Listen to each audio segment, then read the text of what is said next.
Subscribe करें हमारे YouTube channel साधना gold को और पाएं वीडियो सबसे पहले। और हाँ, बेल आइकन दबाना ना भूलें। देखिए, किसी की भी मृत्यु होने के बाद 10 दिन का सूतक चारों वर्णों के लिए कहा गया है। हमारे यहाँ जो 4 वर्ण हैं, 4 आश्रम हैं, 4 वर्ण हैं, चारों वर्णों के लिए 10 दिन का सूतक कलयुग में कहा गया है। अन्य युगों में अलग अलग सूतक काल का वर्णन भी शास्त्रों में मिलता है, परंतु कलयुग के लिए चारों वर्णों के लिए 10 दिन के सूतक का कहा गया है। मरण के बाद जिस दिन व्यक्ति की अंत्येष्टि होती है, अंतिम संस्कार होता है, उस दिन से दिनों को गिनना चाहिए। मान लीजिए किसी की मृत्यु आज हुई है, लेकिन उसका अंतिम संस्कार आज नहीं हो पा रहा है, किन्हीं कारणों से 2 दिन बाद अंतिम संस्कार हुआ है, तो जिस दिन अंतिम संस्कार हुआ है उस दिन से ही उसके दिनों की गणना होनी चाहिए। अंतिम संस्कार के 10 दिन तक घर में सूतक होता है। सूतक के काल में क्या क्या नहीं करना चाहिए? सूतक के समय में किसी को दान नहीं देना चाहिए, किसी से दान नहीं लेना चाहिए, किसी के पैर नहीं छूना चाहिए, किसी से पैर नहीं छुआना चाहिए, आपको भगवान के विग्रह का स्पर्श नहीं करना चाहिए, सदग्रंथों को नहीं छूना चाहिए, दूर से प्रणाम करना चाहिए, आपको जो है हो सके तो भूमि पर शयन करना चाहिए, पत्रावली में भोजन करना चाहिए और बड़े ही नियमों से उस समय रहना चाहिए। सूतक के काल में आप देव प्रतिमाओं को कदापि स्पर्श ना करें, दूर से ही प्रणाम करें। 10 दिन के बाद सूतक की निवृत्ति होती है। जिस दिन दशगात्र कर्म होता है, अंतिम संस्कार से ठीक 10वें दिन दशगात्र होना चाहिए। प्रायः आजकल ये विधि लुप्त होने लगी है।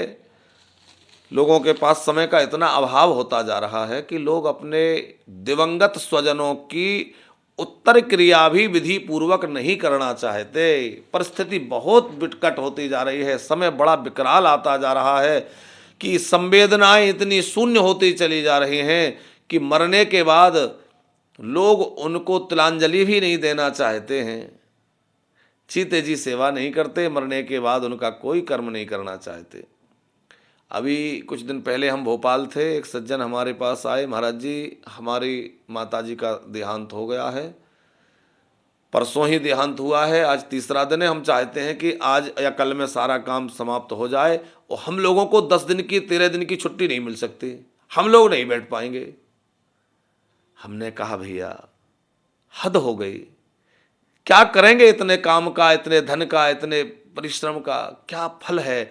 आपकी उस माता को आप ऐसा कह रहे हैं जिसने आपको 9 महीने अपने गर्भ में रखा, फिर कितना आपके साथ लालन पालन किया, कितना परिश्रम किया, अपना यौवन आपके लिए समर्पित कर दिया, और आज आप उस माँ के लिए 10 दिन बैठ करके शोक नहीं मना पा रहे हैं, उसकी उत्तर क्रिया नहीं कर पा रहे हैं। धिक्कार ऐसे जीवन को।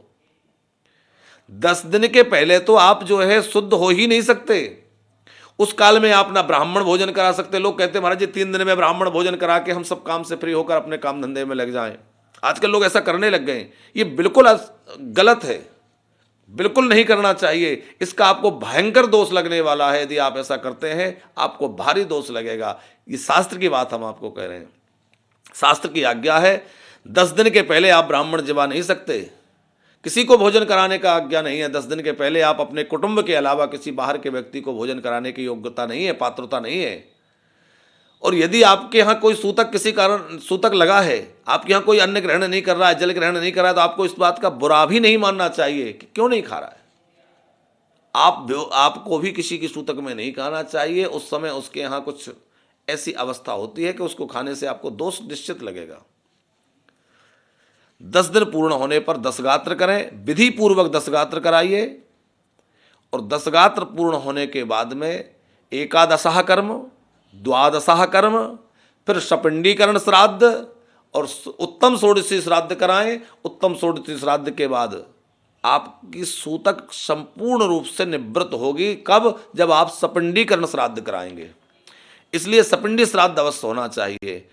10 दिन में सूतक निवृत्ति होती है, लेकिन सपिंडी श्राद्ध अनिवार्य है। आप सपिंडीकरण श्राद्ध कराएं, उसके बाद गंगा पूजन करें, गंगा जल वितरित करें, गंगा जल से घर का मार्जन करें, आपकी सूतक की निवृत्ति होगी।